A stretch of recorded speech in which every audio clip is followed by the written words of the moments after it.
আসসালামু আলাইকুম। মুক্তিযোদ্ধা ও সহযোগীকারীদের খতম করার আহ্বান, জানবো তার বিস্তারিত খবর। তবে আপনি যদি যুদ্ধের জীবন চ্যানেলে নতুন থাকেন, চ্যানেলটা অবশ্যই সাবস্ক্রাইব করবেন, পাশেই থাকবেন। রাতে স্বাধীন বাংলা বেতার কেন্দ্র থেকে বাংলাদেশ সরকারের যুদ্ধকালীন মন্ত্রিসভার নাম ঘোষণা করা হয়। বঙ্গবন্ধু শেখ মুজিবুর রহমান রাষ্ট্রপ্রধান ও মুক্তিযুদ্ধের সর্বাধিনায়ক হিসেবে অভিষিক্ত হন। উপরাষ্ট্রপ্রধান সৈয়দ নজরুল ইসলাম ও প্রধানমন্ত্রী তাজউদ্দিন আহমেদ মুক্তিযুদ্ধের পরিচালনা ও সমন্বয় সাধন করেন। খন্দকার মোশতাক আহমেদ পররাষ্ট্রমন্ত্রীর দায়িত্ব পালন করেন। মন্ত্রিসভার অপর সদস্যরা হলেন ক্যাপ্টেন মনসুর আলী এবং AHM কামরুজ্জামান। পাক বাহিনী ট্যাঙ্ক এবং অন্যান্য ভারী অস্ত্রের সাহায্যে মুক্তিযোদ্ধাদের হাবড়া ঘাঁটি আক্রমণ করে। পাক বাহিনীর ব্যাপক আক্রমণে মুক্তিযোদ্ধারা ছত্রভঙ্গ হয়ে যায়। মুক্তিযোদ্ধাদের 4টি কোম্পানি ও একটি সাপোর্ট প্লাটুন সম্মিলিতভাবে লালমনিরহাট বিমানবন্দর এলাকাতে অবস্থানরত পাক বাহিনীর ওপর বড় ধরনের আক্রমণ চালায়। মুক্তিযোদ্ধাদের ফিল্ড কমান্ডের দায়িত্বে ছিলেন সুবেদার আরব আলী। কয়েক ঘন্টার সংঘর্ষে বেশ কিছু পাক সেনারা নিহত হলেও শেষ পর্যন্ত পাক সেনাদের ব্যাপক আক্রমণের মুখে মুক্তিযোদ্ধারা তাদের ঘাঁটিতে ফিরে আসে। ইস্ট বেঙ্গল ব্যাটালিয়নের পুরো বাহিনী কালুরঘাট থেকে রাঙামাটি চলে আসে এবং সেখানে প্রতিরক্ষা বেড়ু গড়ে তোলে। মহালছড়িতে ব্যাটালিয়নের হেডকোয়ার্টার স্থাপিত হয়। ভোরবেলা পাক বাহিনী আর্টিলারি সাপোর্টে যশোরের জিকরগাছে মুক্তিযুদ্ধের প্রতিরক্ষা বুহে ব্যাপক হামলা চালায়। প্রচণ্ড যুদ্ধে ইপিআর বাহিনীর 2 জন ও BSF বাহিনীর 1 জন নিহত হয়।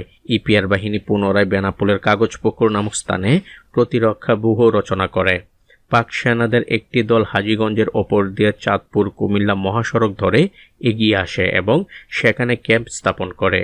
সংসদ সদস্য ডাক্তার জিকরুল হক, রাজনীতিবিদ ও সমাজকর্মী তুলসীরাম আগরওয়ালা, ডাক্তার শামসুল হক, ডাক্তার বদিরুজ্জামান, ডাক্তার ইয়াকুব আলী, যমুনা প্রসাদ, কেডিয়া, রামেশ্বরলাল আগরওয়ালা সহ গ্রেপ্তারকৃত সৈয়দপুরের প্রায় 150 জন স্থানীয় নেতৃবৃন্দকে 19 দিন নির্যাতন অত্যাচার চালিয়ে অবশেষে রংপুর সেনানিবাসে পশ্চিম পার্শ্বের উপশহরে নিয়ে গুলি করে হত্যা করে।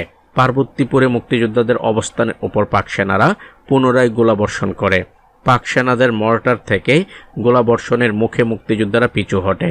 এ যুদ্ধে 1 জন মুক্তিযোদ্ধা শহীদ হন। নাটোরে মুক্তিযোদ্ধাদের অবস্থানের উপর পাক সেনারা ব্যাপক শেলিনের মাধ্যমে আক্রমণ চালায়।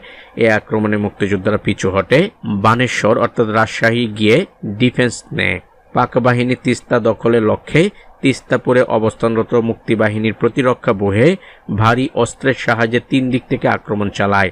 মার্কিন যুক্তরাষ্ট্রের 29 জন বিশিষ্ট নাগরিক আমেরিকার ফ্রেন্ডস অব পাকিস্তান সংগঠনের পক্ষ থেকে প্রেসিডেন্ট ইয়াহিয়ার কাছে প্রেরিত এক আবেদনে অবিলম্বে পূর্ব বাংলায় সমস্যা সমাধানের জন্য আইনগত প্রয়োজনীয় ব্যবস্থা গ্রহণের আহ্বান জানান। তারা বলেন, কোনো সরকারেরই অস্ত্র ও বল প্রয়োগের মাধ্যমে জনসাধারণের ইচ্ছের বিরুদ্ধে তাদের উপর সিদ্ধান্ত চাপিয়ে দেওয়ার অধিকার নেই। ঢাকা সামরিক কর্তৃপক্ষ শিক্ষা প্রতিষ্ঠান সমূহ ছাড়া সরকারি বিভাগ, স্বায়ত্তশাসিত, আধা স্বায়ত্তশাসিত সংস্থাসমূহের সকল কর্মচারীকে সর্বশেষে এপ্রিল 31-এর মধ্যে কাজে যোগদানের নির্দেশ দেয়। নির্দেশে আরও বলা হয়, এরপর অনুপস্থিত কর্মচারীদের চাকরি থেকে বরখাস্ত করা হবে। বেতার ভাষণে সুবর খান একটুকু দয়া না দেখিয়ে মুক্তিযোদ্ধা ও সহযোগীকারীদের খতম করার আহ্বান জানায়, এমনকি সন্দেহজনক যে কোনো লোকের বিরুদ্ধে ব্যবস্থা নিতে বলে। মুসলিম লীগ সভাপতি শামসুল হুদার নেতৃত্বে একটি প্রতিনিধি দল গণহত্যার নায়ক টিক্কা খানের সঙ্গে সাক্ষাৎ করে এবং সর্বাত্মক সহযোগিতার আশ্বাস দেয়। ঢাকায় নিযুক্ত একজন বিদেশি কূটনীতিকের বরাত দিয়ে টাইমস ম্যাগাজিনের প্রতিবেদনে বলা হয়, কোনো সন্দেহ নেই যে পূর্ব পাকিস্তানে বিপুল ধ্বংসলীলা চালানো হয়েছে। এটি আক্ষরিক অর্থে রক্তস্নান। চেঙ্গিস খানের সঙ্গে এর কোনো পার্থক্য ছিল না। সেনাদল এখন বিদ্রোহের দমন কাজে ব্যস্ত। ট্যাঙ্ক চড়ে বেড়াচ্ছে ঢাকার বুকে। ধ্বংসস্তূপে পরিণত হয়েছে বহু বাড়িঘর। 1971 সালে 16ই ডিসেম্বর সকল নিপীড়ন নির্যাতন উপেক্ষা করে চিনিয়ে আনে বাংলাদেশ নামক এই স্বাধীন রাষ্ট্র। তো আজ এ পর্যন্তই, দেখা হবে অন্য এক নতুন ভিডিওতে। ততক্ষণ পর্যন্ত সবাই ভালো থাকবেন, সুস্থ থাকবেন। আল্লাহ হাফেজ।